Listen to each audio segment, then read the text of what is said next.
Good morning, student. Today we have to learn note making. How to prepare note making. बच्चों आज हम सीखेंगे note making. Note making हम कैसे बनाते हैं, ये भी आपका 4 मार्क्स का है बच्चों। और ये 4 मार्क्स जो है आप इसे इजीली गेन कर सकते हैं, इजीली आपके पॉकेट में होगा, बस थोड़ा सा लॉजिक आपको लगाना है। तो इसमें हमको करना क्या है, यहाँ पे मैंने फॉर्मेट बनाया, फॉर्मेट ऑफ नोट मेकिंग। सबसे पहले हमको टाइटल देना है, यानी एक पैराग्राफ होगा उसे पढ़कर समझना है और उसका टाइटल, टाइटल का मतलब होता है शीर्षक, शीर्षक देना है। उसके बाद उसकी सब हेडिंग निकालनी है, सब हेडिंग के कम से कम 2 पॉइंट होने हो चाहिए। फिर एक और सब हेडिंग निकाल देंगे, फिर उसके भी पॉइंट लिखेंगे। उसके बाद होगा इसमें की एब्रेशन। की एब्रेशन मतलब उस पैराग्राफ में जो वर्ड बार बार आ रहा होगा और जो थोड़ा लेंदी होगा उसको हम संक्षिप्त में यानी उसको शॉर्टकट करके लिखेंगे। तो सबसे पहले हम एक पैराग्राफ पढ़ते हैं, फिर मैं इसके अकॉर्डिंग आपको समझाती हूँ कि इसे हम कैसे प्रिपेयर करेंगे। Today we are living in the age of changing fashion. Every day we see a change in the fashion of clothes and hairstyle. Cinema is the home of new fashion. Young boys and girls borrow fashion from there. They copy the fashion of their favorite film stars. They want to excel one another in fashion, but only a few students can afford to adopt this fashion. They come dressed in new fashions. They make fun of those who put on out of the dresses. As the result, even those students whose parents cannot afford costly dresses are tempted to be the fashionable. Sometimes they borrow money and things from their rich friends whenever they have to attend some party. It often leads to quarrel. They often go astray. बच्चों, ये मैंने ये paragraph पढ़ा और इस paragraph को पढ़ के आपको ये समझ में आ रहा होगा कि इस पैराग्राफ में जो है फैशन से रिलेटेड बात कहा गया है कि किस तरह से डे बाय डे, रोज के रोज हम देखते हैं कि फैशन बदल जाता है। फिर ये फैशन आता कहाँ से है? ये फैशन आता है सिनेमा घर से, यानी बड़े पर्दों से, यानी कि टीवी से या फिर मूवी से। और ये फैशन में होता क्या है कि हम तरह तरह के कपड़े पहनते हैं और तरह तरह का हेयर स्टाइल करते हैं।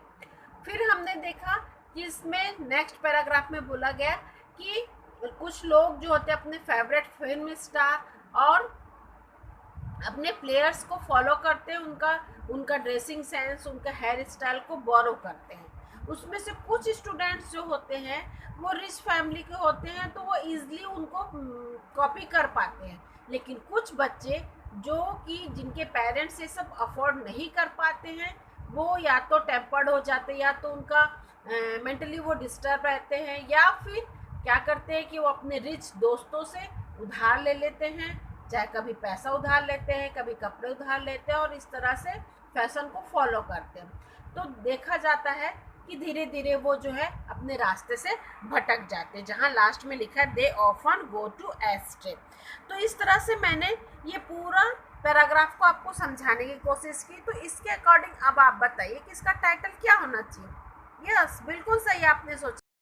यहाँ पे 2 टाइटल दिया है, इम्पैक्ट ऑफ फैशन यानी फैशन का असर हमारे समाज पर, हम पर, हमारे घर पर, और दूसरा fashion and there bad effect, fashion and there bad effect. तो इस तरह से इसमें से दोनों में से कोई सा भी एक टाइटल आप दे सकते हैं, या आप अपना लॉजिक लगाकर कुछ और भी टाइटल दे सकते हैं। मैंने एग्जांपल के तौर पे यहाँ पे 2 टाइटल दिया। तो हम बात करेंगे सब हेडिंग की। अब सब हेडिंग क्या होना चाहिए? तो सब हेडिंग में हमने फर्स्ट लाइन में ही देखा एज ऑफ चेंजिंग फैशन, तो हमने इसे सब हेडिंग बनाया, एज ऑफ चेंजिंग फैशन, यानी बार बार फैशन का चेंज होना। और ये फैशन किस तरह से चेंज होती है, तो इसका मैंने 2 पॉइंट बनाया है। Cloth borrowed from the film star, हम कपड़ों का फैशन लेते हैं और इसको कहाँ से बोरो करते हैं? फिल्म स्टार से। फिर hair style borrowed from film star and players, और फिर हम कब हेयर स्टाइल का फैशन फॉलो करते हैं और इसे भी हम कहाँ लेते हैं? फिल्म स्टार से लेते हैं या फिर अपने फेवरेट प्लेयर्स से लेते हैं।